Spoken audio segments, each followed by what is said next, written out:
Assalamualaikum warahmatullahi wabarakatuh. Selamat siang kepada Ibu dosen terhormat selaku dosen pengampu kami dan juga rekan-rekan yang menonton video ini.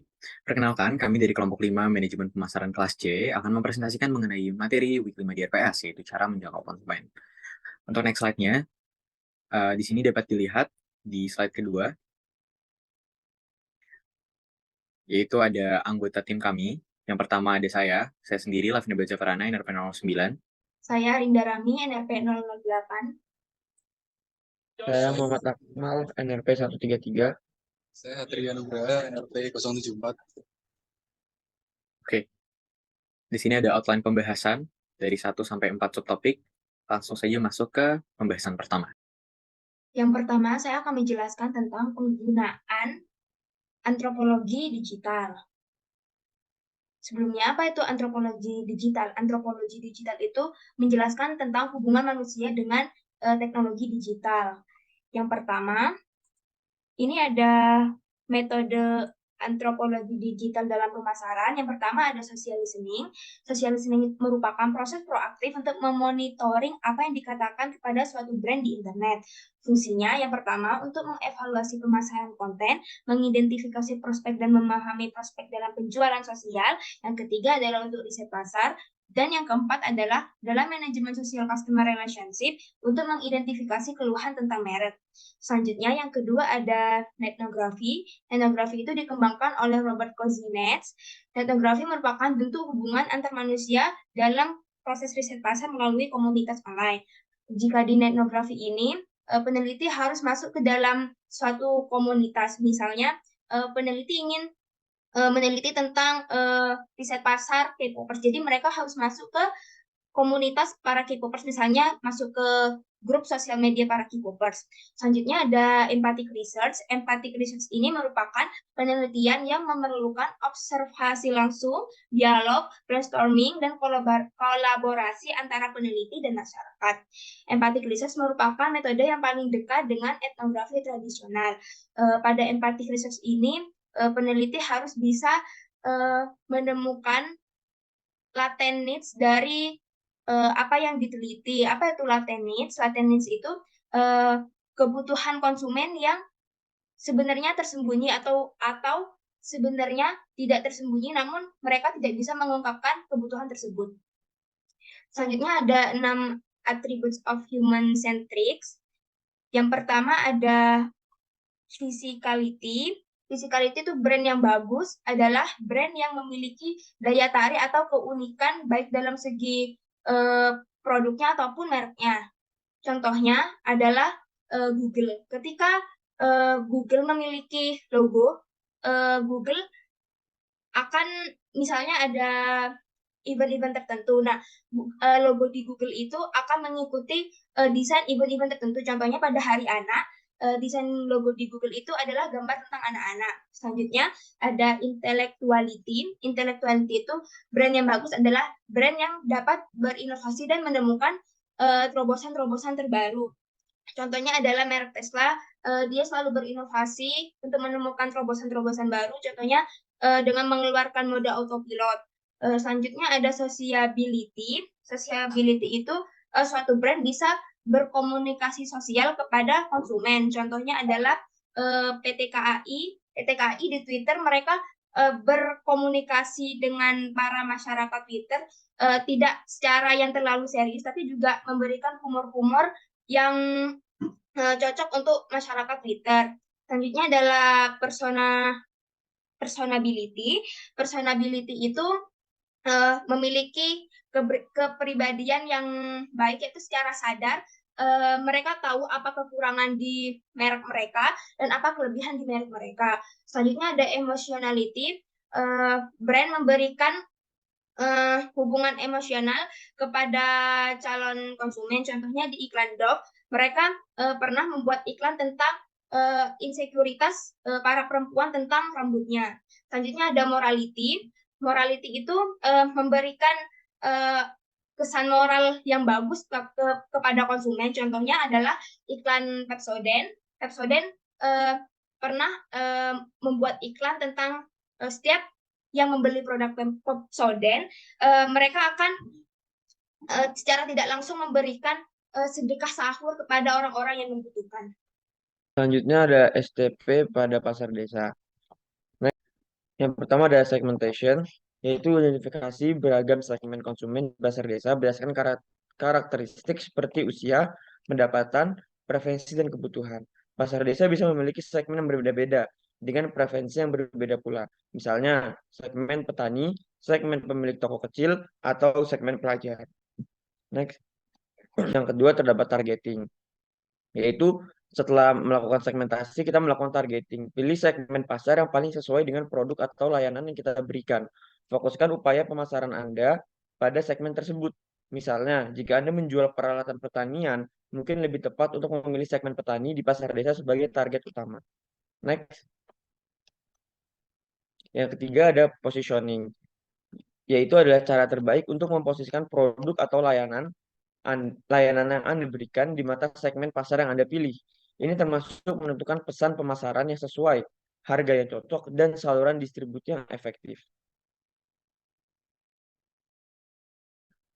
Dalam konteks marketing 4.0 ini, ditekankan pentingnya memanfaatkan teknologi digital dan media sosial untuk mencapai konsumen di pasar desa. Penggunaan teknologi ini dapat mempermudah promosi, interaksi dengan pelanggan, dan pemahaman tentang perilaku konsumen di desa.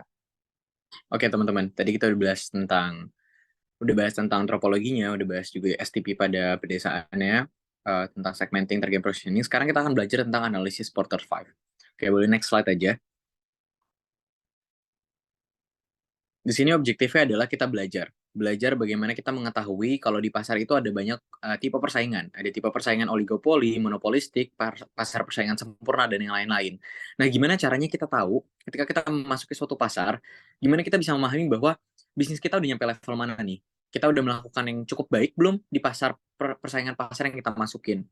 Nah, maka dari itu, si Porters mengeluarkan teori bahwa ketika kita membuat segmentasi itu harus ada 5 kriterianya. Harus memenuhi measurable atau terhitung, substantials, itu bisa digantikan oleh barang lain, tapi tetap memenuhi kebutuhan dasar utamanya, accessible, atau mudah dijangkau, atau dapat diproses, dapat dijangkau oleh calon konsumen kita, differentiable, itu bisa dibedakan oleh konsumen, jadi konsumen nggak ketuker nih, produk kita tuh sebenarnya yang mana.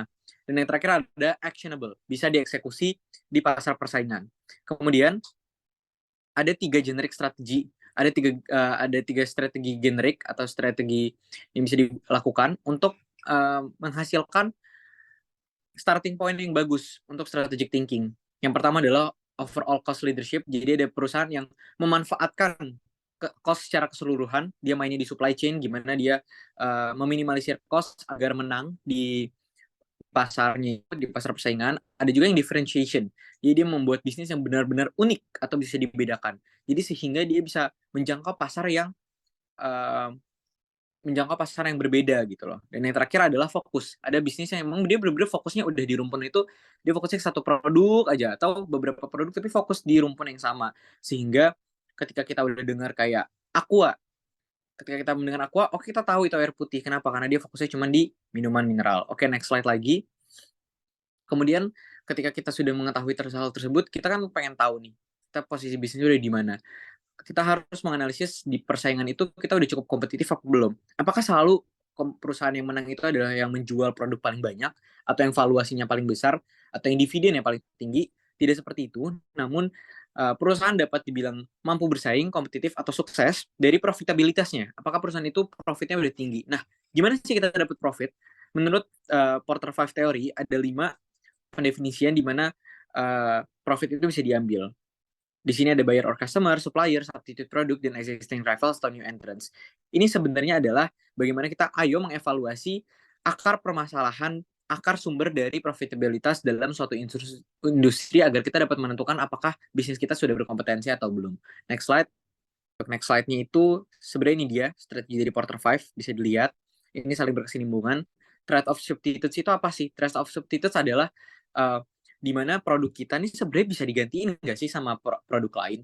Kayak contoh, dulu kita rapat kalau misalkan pengen ketemu sama orang di luar negeri, harus beli tiket pesawat, tiket kereta. Tapi substitute-nya apa? Substitute-nya Zoom. Sekarang kita bisa rapat di Zoom tanpa harus beli tiket pesawat. Itu kan bahaya, bisa menurunkan profitabilitas penjualan tiket pesawat dan kereta. Kemudian bargaining power of buyers. Pembeli kita ini konsumen maunya dapat yang paling tinggi, maunya dapat kualitas paling tinggi, tapi bayarnya rendah. Nah, itu juga salah satu yang menentukan faktor profitabilitas. Kemudian threat of new entrants, namanya pasar persaingan sempurna terutama, itu di mana barrier of entry-nya rendah. Jadi threat of new entrants tiap bulan, tiap tahun tuh pasti ada aja bisnis-bisnis baru serupa. Kemudian ada bargaining of power of suppliers. Kita kan pasti jualan barang itu dari suppliers, beli bahan-bahan dasarnya. Nah, supplier ini maunya ngirimnya sebanyak-banyaknya atau ngirimnya tuh seminimalisirnya, tapi dibayarnya itu semahal-mahalnya. Dan yang terakhir, rivalry among existing competitors. Ya basically ini competitors di mana tiap tahun tuh pasti ada aja kompetitor kita, di mana caranya kita bisa bersaing melalui unique selling point kita. Oke, dilanjutkan. Oke, selanjutnya kita bakal membahas tentang degrees of market segmentation. Next.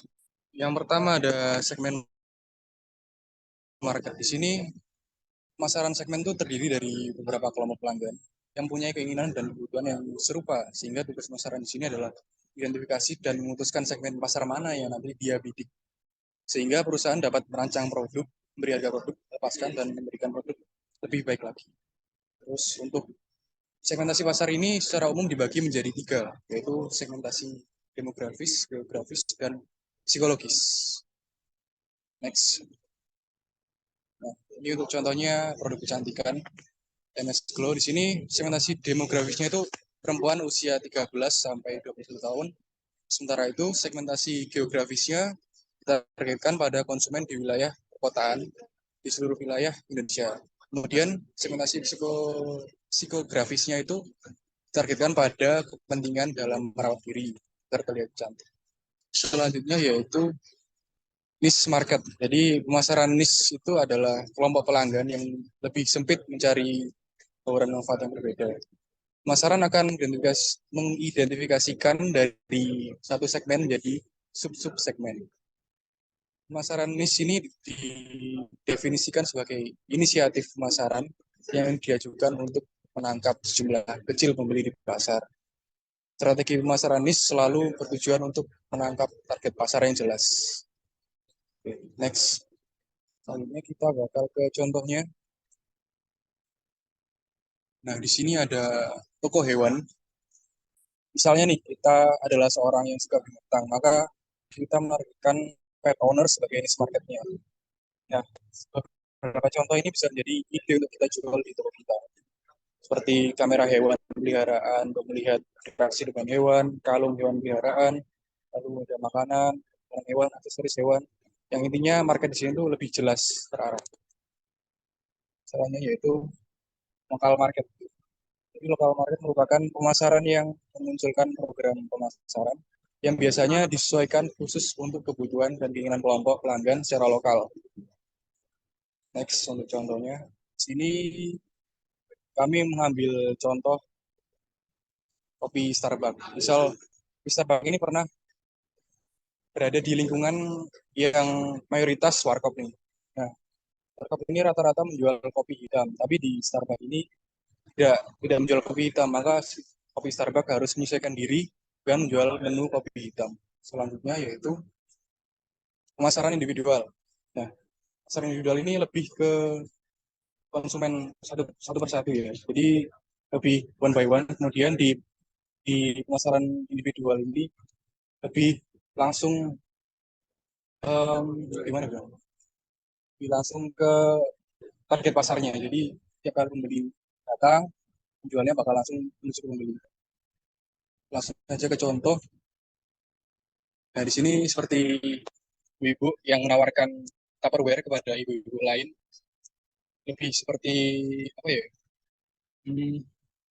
Penjualan dari mulut ke mulut yang akhirnya mereka atau penjual dan pembeli tertarik untuk membeli barang tersebut. Baik, sekian dari kelompok kami. Harapan kami adalah setelah teman-teman melihat video ini dapat memahami bagaimana menentukan target konsumen dan juga bagaimana kita dapat menjangkau konsumen dengan strategi yang telah kami jelaskan dan identifikasi kriteria yang harus dipertimbangkan. Sekian, terima kasih. Wabillahi taufiq wal hidayah. Wassalamualaikum warahmatullahi wabarakatuh.